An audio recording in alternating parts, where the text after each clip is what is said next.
Hello, everyone. Welcome to the BettingPros PGA podcast. I'm Pat Fitzmaurice here with my esteemed colleague, Bo McBrayer. And the PGA Tour kicks off the Florida swing this week. We are going to preview the first of the Florida events, the Cognizant Classic, formerly known as the Honda Classic. We are also going to recap last week's Mexico Open, maybe pop open a bottle of champagne, since we finally gave you a winner, and there it is. And by we, it's Bo McBrayer, not me. Bo was pretty much all over Jake Knapp last week, and Knapp rewarded Bo's faith with a win. Pretty phenomenal call on that one, since Jake Knapp is a rookie, and the Mexico Open was his first ever PGA Tour win. But Bo said Jake Knapp was the player to bet at the Mexico Open. Bo even picked him in our one and done competition. Yikes, where he is now completely crushing me. So we will let Bo sit here and sip his champagne as I toss bouquets in his direction. Cheers to everyone who tailed me. Cheers to you, Pat. And a special cheers to the big siesta himself, Jake Knapp. Thank you, my good friend. Yes, excellent. And that was perfect. I did tail you, Bo, and I needed it after a couple days in Las Vegas. That helped salve some of my open wounds. It's a recoup at that point, yeah. Yeah, exactly. So this show is sponsored by Underdog Fantasy, which is the place to be for best ball fantasy football contests, but you might not have known that Underdog also has fantasy golf contests. Sign up for Underdog, if you haven't already, with the promo code BPGolf to get your first deposit matched up to $100. Plus, there's a special pick available for you in the lobby. More on Underdog and its golf contests in a bit. So let's talk about Jake Knapp's glorious win at the Mexico Open. Bo shoots an opening round 67, decent start. Then he goes on an absolute tear, shooting a 64 on Friday and a 63 on Saturday. Knapp had a 4-shot lead going into the final round, and he was paired with a fellow rookie, Sami Välimäki of Finland, sleeping on a 4-shot lead as a PGA Tour rookie couldn't have been easy. And early in Sunday's round, it looked like Knapp was going to fritter away the lead before he even finished the front 9. He bogeyed number 1. He bogeyed number 3 after hitting an epic hook off the tee. Bo, we were just talking about this off camera. I mean, I am a right-to-left player myself, and I'm not good at golf, so you can imagine some of the hooks I hit. Jake Knapp's drive on number 3 was the mother of all hooks. He hit it in the water, but he did manage to salvage a bogey, which I think was kind of miraculous fashion bogey. That was huge because that almost stopped the bleeding in a way. Where he started off so bad the first 2 holes, then you hit that shot off the 3rd tee, and you're like, oh man, this really could be hanging in the balance for him. But to salvage a 5 there was unbelievable, especially for his confidence leading on to maintaining the lead or keeping himself close enough to Välimäki where if anything goes his way, he can get back on top like he did. Yep, moral victory without question. So, yeah, Knapp was kind of spraying drives all over the place on the front, but sort of mitigating the damage. And by the time he made the turn, he's tied with Välimäki. No one else was making a big move, so it was basically match play coming home. And then after the bad start, Knapp pulled it together while Välimäki started making some mistakes, missing some fairways, and some poor chip shots that left him with tough par putts that he failed to convert. So Jake Knapp wound up finishing minus 19 to win by 2 shots. Congrats to Jake Knapp on his first PGA Tour win, his Masters berth, and congrats to Bo McBrayer. Cali Gold right here. Congrats to Bo on a fantastic call. I hope you all did tail Bo and put some money down on Knapp. Bo, any other thoughts you have on the Mexico Open? I was so pleasantly surprised to see Jake Knapp put those 2 rounds together on Friday and Saturday. That put him on such a hot streak, especially on approach, where what we talked about last week was this guy is normally a really good short game player, and he's obviously massive off the tee, but the one question mark had been his approach play. And he was on such a heater leading into that week on approach, and to carry that into that tournament and keep it going for 3 days, for 2.5 at least, was huge for him, because even when things went a little stale off the tee on Sunday, he still pulled it together with the other parts of his game. Yeah, his approach shots Friday and Saturday. I mean, if you would have put him in a Scotty Scheffler costume, you wouldn't have been able to tell the difference based on their play. He was dialed in. Yeah, so, okay, let's make it 2 in a row, Bo. Let's turn our attention. No pressure. We're going to turn our attention to the Cognizant Classic, but first, our friends at Underdog Fantasy are letting you make picks on your favorite golfers all season long. Just pick higher or lower on selected stats for 2 to 5 golfers, and you can win up to 20 times your money in a single day. You can also make rivals picks, choosing, for instance, which of 2 golfers will shoot a better score in a round. Golf picks can be combined with players' stats from other sports, too. Go sign up at Underdog Fantasy if you haven't already with the promo code BPGolf to get your first deposit matched up to $100. Plus, there's a special pick available for you in the lobby. All right, Bo. The Cognizant Classic kicking off the PGA Tour's Florida Swing. This event used to be the Honda Classic, so it's actually an existing event, not a new one. But Honda pulled its sponsorship after 42 years. I think it might have been the longest-running title sponsor of any tour events. So now it's the Cognizant Classic, but the tournament will still be played at PGA National in Palm Beach Gardens, Florida. It is a par 71 course that plays to 7,147 yards. This course had been a par 70, but they lengthened the par 4 10th and made it a par 5. This course, first thing you think of, extremely watery. It has water hazards on 15 of the 18 holes. There are also a lot of bunkers. 60 of them, I believe. PGA National also features the Bear Trap, a 3-hole stretch from the 15th to the 17th. Bear Trap. Yeah, the Bear Trap is nasty. You're going to see a lot of bogeys there. Those par 3s are nasty. The par 4 is a bear, but those par 3s are filthy. Yeah, so the par 4 16th, I think it's 434 yards. Water hazard all the way down the right side of the hole and in front of the green. It's tough, but the 15th and 17th are par 3s guarded by water on like 2 or 3 sides, I think both of them. And they're long. Yeah, and if you bail out to avoid the water, you're going to be in a bunker. So that's kind of the design here. Players encounter another difficult 3-hole stretch on the front side with the 5th, 6th, and 7th holes. The 5th and the 7th also par 3s, both of them over 200 yards. And the 6th is a 479-yard par 4 with water all down the left side, all the way to the green. We're going to see lots of bogeys on those 2 3-hole stretches. Carnage! Yes, this is not a birdie fest by any means. PGA National also seems pretty susceptible to the wind. But the wind shouldn't be that bad this week. A little breezy, winds in the 10 to 15 mile per hour range throughout the tournament with a slight chance of rain every day. And now, Bo, after weeks of POA greens and the Pass Palom greens last week in Mexico, we're getting Bermuda greens. So different kind of putting.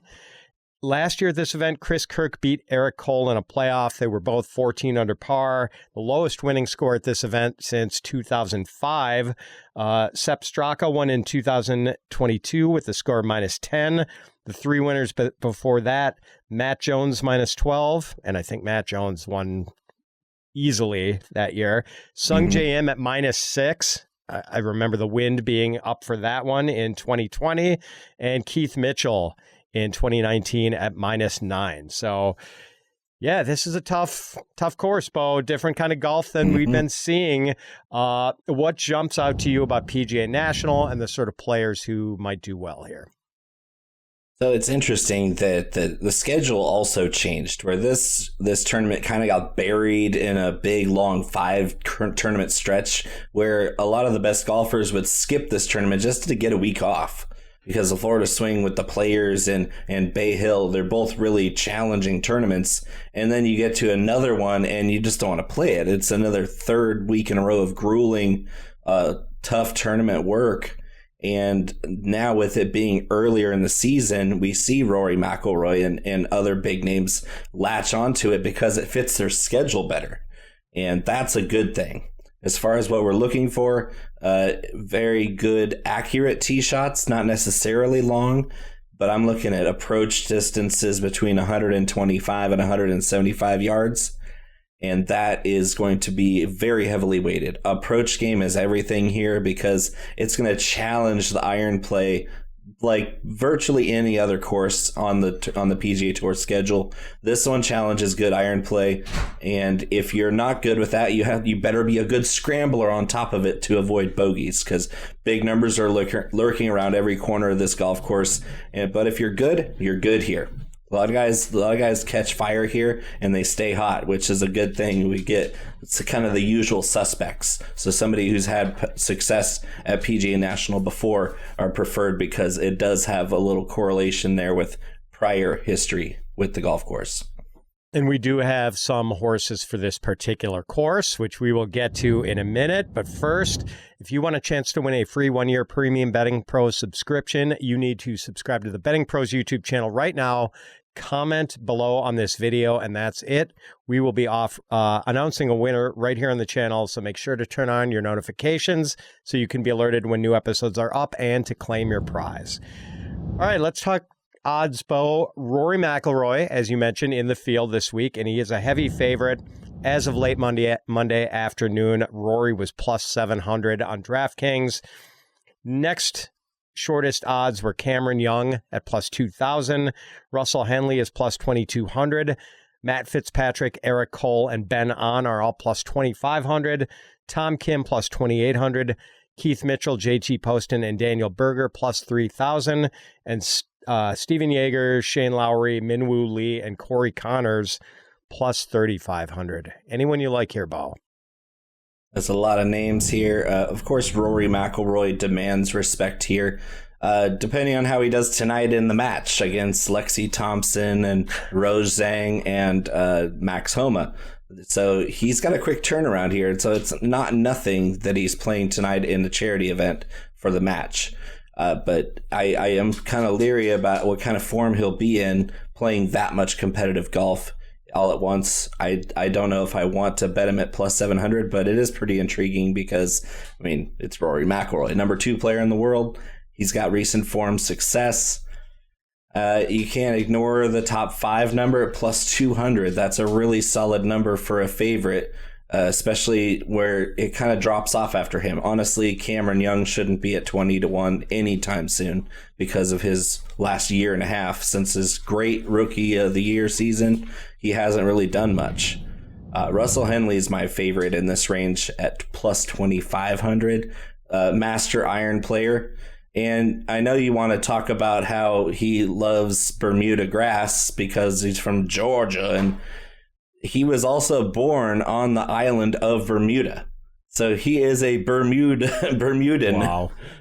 So you can't ignore a guy like that. Russell Henley is everything we want on this golf course statistically.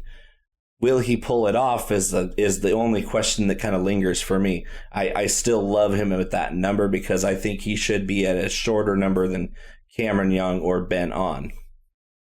Yeah, the Florida swing is really Russell Henley's time to make hay. It seems like that and the Sony Open, where he also typically does very well. But I didn't know that he was actually born on the island of Bermuda, Bo. I knew he was from Macon, Georgia. But yeah, he does seem to like putting on these greens. Finished top 8 in his last 2 appearances here, although he hasn't played since 2021 for some reason. And top 25 in 4 straight appearances here at PGA National. So, I sort of like Shane Lowry at plus 3,500. Even though it's not going to be a wind-swept tournament, it's going to be a little breezy, and Lowry is one of the better wind players in the world, and he has a good track record here. 2nd here in 2022, 5th here last year, and even though it's probably not the sort of style of greens he grew up playing, these Bermuda greens do seem to suit him. Do you like Lowry at all? Yeah, so I like Shane Lowry, but I like the two guys in the same group as him a little bit better. At 30-1, I like Tom Kim because we kind of we lose sight of recent success because he doesn't do well on the California side as much. Like, you get into the late season, we start to remember on the East Coast, Tom Kim is a better player. He likes playing at Hilton Head. He likes playing at all these little target practice golf courses. He performed well to Players.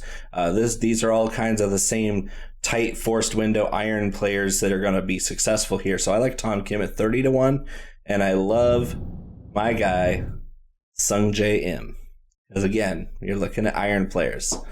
Iron players, especially in that mid-iron to probably just short to mid-iron range on approach, these guys are the ones that are popping up at the very top, along with Rory. And so if you're going just in that stat category and weighting iron play like I am, having guys in this 30 to 35-1 range at the same level as Rory at plus 700, that's really encouraging. I'm glad to hear you say that about Im. He's one of my favorites for this week, too. Yeah. Now, admittedly, Im has not been in great form lately. He's finished 44th or worse in his last 4 events. But obviously, Im is a tremendously talented player and won here in 2020, right before COVID hit, and finished 8th here in 2021. So he does have a track record of success at PGA National. So glad you're on him.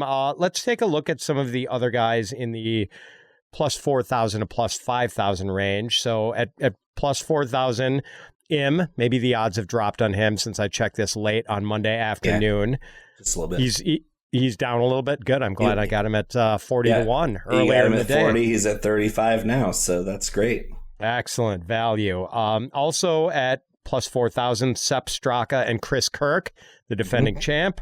At plus 45, at plus 4,500, Matthew Pavon, Luke List, Bo Hostler, and Adam Svensson. And at plus 5,000, Tom Hoagie, Jake Knapp, and Rasmus Højgaard. Not Nikolai Højgaard, his brother Rasmus. So who do you like from this group, Bo? Are you going to continue to ride the Jake Knapp Express? I don't know. This course, I mean, he's the kind of a guy that could have like a little bit of a lapse, especially on a course that's so different from the one he just won on. I don't want to hit him at that number because it's inflated from previous success. This number has moved dramatically. I believe he opened at 70. So the fact that it's already here means that we missed our chance when it first opened. Because the hype behind a defending champion of the previous week it's a real thing, and that we have to pay for if we're really confident in that golfer. I'd rather go with the defending champion of this event, Chris Kirk at 40-1, or even Sepp Straka, who won 2 years ago over Shane Lowry. That's a great group of guys, and I can't ignore the recent success of one Francois Mathieu Pavon. Do you think Pavon's game fits this place? It does. It really does. And he pops up in my model very well, probably number 8 to 12 in the various weights that I run it. That's impressive. That tells me that not just his recent form is at play here. Yeah, I couldn't be more on board with your Sepp Straka and Chris Kirk calls. Mm-hmm. I mean, Straka, the big man's strokes gain numbers here on this course over the last several years. Yeah, among the best in the field, I think, in strokes gained total here over, I don't know, like a 5-year stretch. Won here 2 years ago, finished 5th last year. Really good track record. And Chris Kirk's last 3 times out at PGA National, 25th, 7th, playoff victory. So as it's just been getting better and better for Chris Kirk, he's been in good form this year. So what's not to like? And frankly, I'm kind of surprised his odds are where he I'd rather bet him at the same odds as Cameron Young.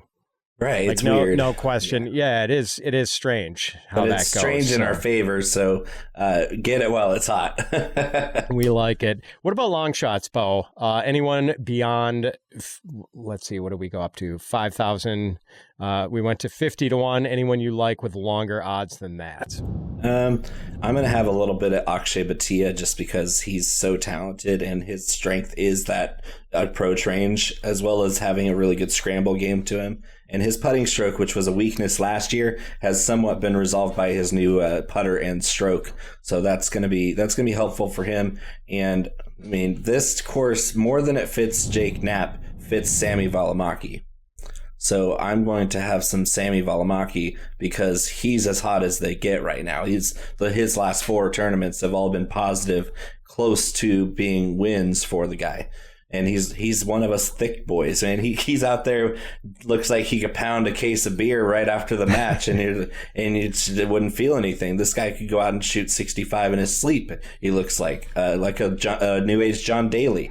And I want to bet on those guys. I want to bet on the guys that I relate to. I look at him and I go, yeah, we could definitely hang. I know. Sami Valimaki looks like he should be playing a defenseman for the Ottawa Senators or something like that. He's just a big dude. He'd be an enforcer. You're not worried about scar tissue with him after this past No, event? I mean, he didn't strike me as the kind of guy who would be affected by that. I think he would spin that performance, a second place finish in a real PGA Tour event in his rookie season, as a very positive experience for him. Pretty nice payday too. I'm kind of interested in Austin Eckroat at 90-1. And you mentioned Bhatia, by the way. He's going off at 60-1 last I checked. Yes. And Jespo, I'm interested in him too. We keep touting him as like the breakthrough is coming. I don't want to like not be on him when it finally comes. I think that's a common refrain in our community is we don't want to be the guy who wasn't on the rising star that everybody else was. Right. So I don't want to miss out on this because it's going to be the worst FOMO ever if we get off of the Bhatia train and then he pops, because there's nothing worse than that. So we got to hold true to our guy because we haven't really been deterred from feeling that way. He's been playing well. Yeah, and like a precision ball striker, right? So, I mean, we're not too worried about the course fit here. Like, I think he should do fairly well. And that's kind of why I like Eckroat, real accurate with the driver. And like mid to long irons, I think he's done pretty well statistically there. I don't know how he comes out in your model. And Eckroat, like, not really popping lately as far as recent form, but he's finished top 40 in 3 of his last 4 events. So, he's lurking. Yeah, he's right here in the top 30 next to Billy Horschel in my model. So that's pretty solid for his odds. Yeah. Any thoughts on Horschel, who typically plays tough courses very well? I don't know what kind of form he's in right now, honestly. Yeah, not good. Not good. Yeah, he hasn't been playing well enough for me to say, oh, yeah, we're back to Florida. Everything's going to be better now. I'm just not there with Billy Horschel. But I am there with a little guy named Sam Stevens, who we kind of forget about when we get to these driver-friendly golf courses because he's just a spot iron player and it has a really good short game. I want to see Sam Stevens do well at 150-1. He's a quality option down here if you want to throw a couple bucks at a guy and for him to have the firepower to keep up, even if it's a grind out there. Yeah, that's probably a better bet than my longest shot. But I'm going to throw $2 on Gary Woodland at 130-1. Gary is a friend of the show. Okay. Yeah, he's a great story, and he's already a great guy, and now he's got a great guy with a great story, and he's actually playing really good golf lately. So that's very encouraging all around. And if he's getting his form back, rounding back into form, 3 top 8 finishes here in the last 7 years. So he has played this course pretty well if he finally does bring it all together. And I think everyone's rooting for that. Woodland is one of the really good guys on the PGA Tour. A 130-1 payoff wouldn't hurt either. Ooh, right, nice. So what do you have on your betting card so far? I think we might have the most similar cards of any tournament we've had so far. And with your recent form, I'm a little concerned by that. Very fair. Very fair. You should be terrified, I think. This could be a losing week for you. Yeah, I'm actually going to start my card with Russell Henley and then Sungjae Im. I'll have a little bit on Chris Kirk, and then I'm going to sprinkle in some I just lost it. Akshay Bhatia, and Sammy Valimaki, and a couple bucks, like I said, on our guy down there at 150-1, Sam Stevens. Yeah, I've got outrights on Russell Henley, Shane Lowry, Sung J M, Sepp Straka, Chris Kirk. I've also got Im top 5 at plus 850. So yeah, Im is the guy I'm feeling pretty good about this week. And then small outrights on Akshay Bhatia, Austin Eckroat, and Gary Woodland. All right, let's get to our one and done picks. Bo, you got the win from Jake Knapp, which got you just over $1.4 million. I had Tony Finau finish in a tie for 13th, I believe. Good for $145,125. You're now just up over $3 million in winnings already, and we haven't even hit March yet, Bo. While I am stuck at $895,000. You'll get to the 7 figures eventually. Might not be till August, but hey, I'm going to keep plugging away. I believe I have the first selection this week, Bo. I'm going to take Shane Lowry. As much as I like him, I'm going with the big European here. I'm feeling the big European motif with Straka and Lowry this week. What about you? So I'm still back and forth, and I already used Henley, which is unfortunate. I think I'm going to use... That throws a monkey wrench into what I wanted to do, really, and already using Henley. So let me go. Did I go with Chris Kirk already? No, Chris Kirk. I'm going to say he wins a back-to-back. All right. Well, let's get to, I guess that's it. So Chris Kirk for Bo, Shane Lowry for me, and that is going to do it for this week's show. I want to thank our sponsor, Underdog Fantasy. Sign up for Underdog with the promo code BPGolf to get your first deposit match up to $100, plus a special pick available for you in the lobby. And please come join Bo and I again next week when we will be previewing the Arnold Palmer Invitational. We might get in a word or two on the Puerto Rico Open also. I believe it's a 2-event week. Yeah.